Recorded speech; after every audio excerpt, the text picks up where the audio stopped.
Goodbye, Joker. No! Bruce! Don't leave me! Please! I need you. After everything that he's done, after all the torment, chaos, and destruction he has caused, you can't help but feel sorry for the Joker, one of the main antagonists of the Batman Arkham video game series. What's interesting about Joker is his unimportance to Batman's legacy. Most of us see Joker as Batman's main supervillain given his prolific and prominent appearances throughout the series, but that's what Joker wants you to think. He wants to be recognised and remembered by the world, but in reality, this isn't actually the case for Gotham. In comparison to other villains, Joker doesn't act out of revenge or power. His motives are more obscure than that. He does things out of fun and out of spite. But why? In the Arkham games, Joker simply wants to prolong his reign of terror. He wants to ensure that the world knows who he is. The longer Joker is in the public eye, the greater his legacy becomes to the world. Or so he thinks. In fact, if we were to examine the conclusions of Batman Arkham City and Arkham Knight, we'll find that Joker is in fact motivated purely by establishing his own legacy. Firstly, I want to prefix this video by saying that I'm only referencing the video game's interpretation of Joker, as it involves a much more focused standalone narrative. In Arkham Knight, when Scarecrow injects Batman with the fear toxin, he becomes Joker, giving us a glimpse of the man behind the relentless smile.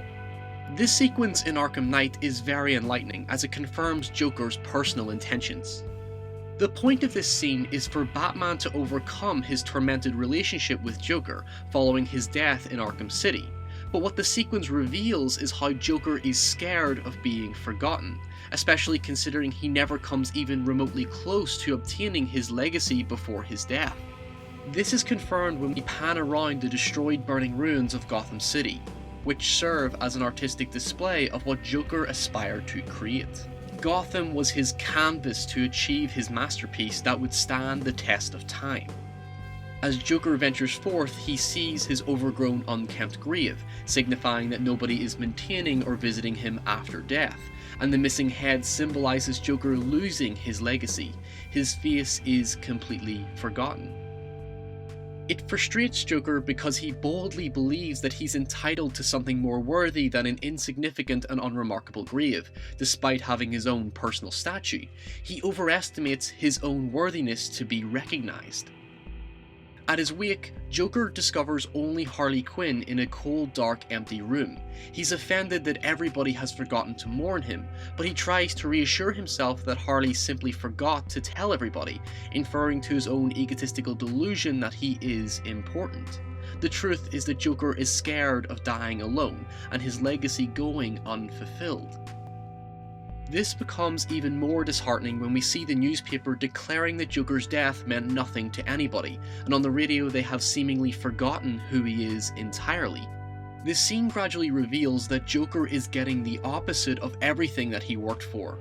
A museum dedicated to Batman and the Penguin opens, proclaiming that Penguin was Batman's true arch-nemesis, which undoubtedly infuriates Joker.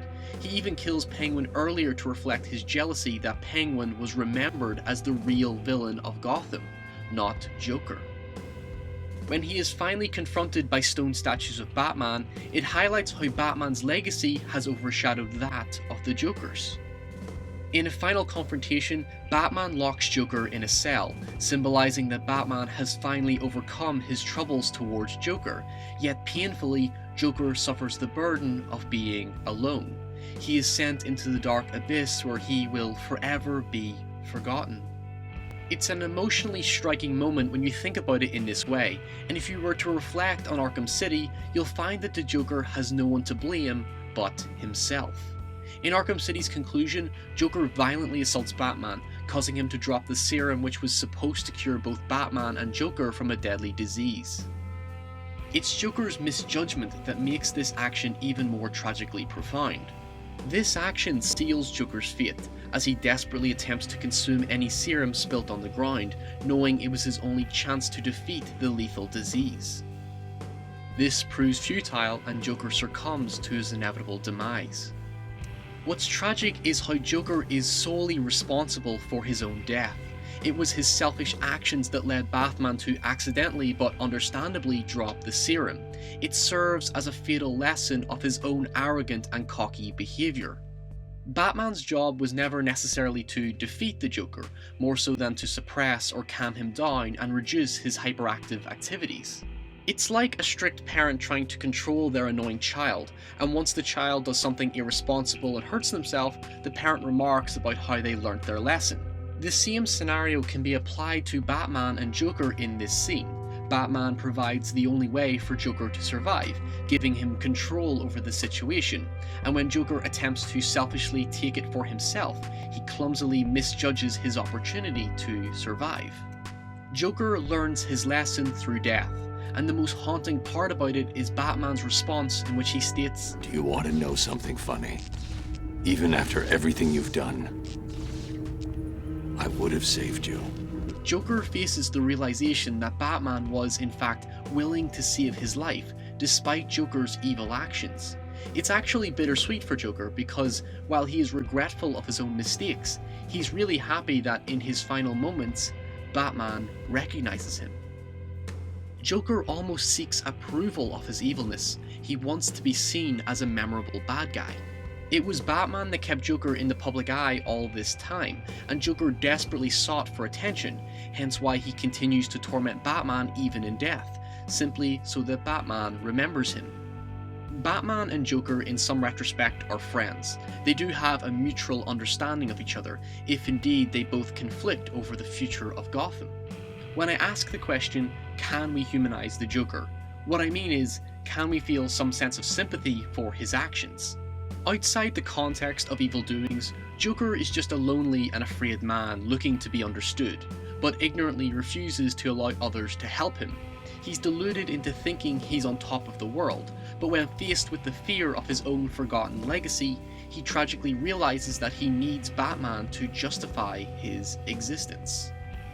It's just a shame that he's too late to admit when he's wrong. There is something truly fearful about the idea of legacy, hence its inclusion into Scarecrow's fear toxin. It's the idea that once we're gone, we'll forever vanish and be forgotten. When Joker is cremated, he becomes ash. His identity and existence are no longer physical. He doesn't leave a looming presence that he might still be out there, but instead he's just one addition to the unremarkable body count. Joker's intentions to create an ambitious masterpiece are brought down by the scale of what he's actually able to achieve. He goes too big and ultimately comes out too small, so he never comes close to the legacy he wants. His behaviour becomes increasingly cocky and ultimately leads to his own fatal mistake. The reality is that Joker is a clumsy and stubborn character who is ultimately defeated by his own self-worth. If he stood back for just a moment and reflected on his selfish actions, maybe, just maybe, he could have showed his more human, compassionate side, and potentially could have saved his own life in the process.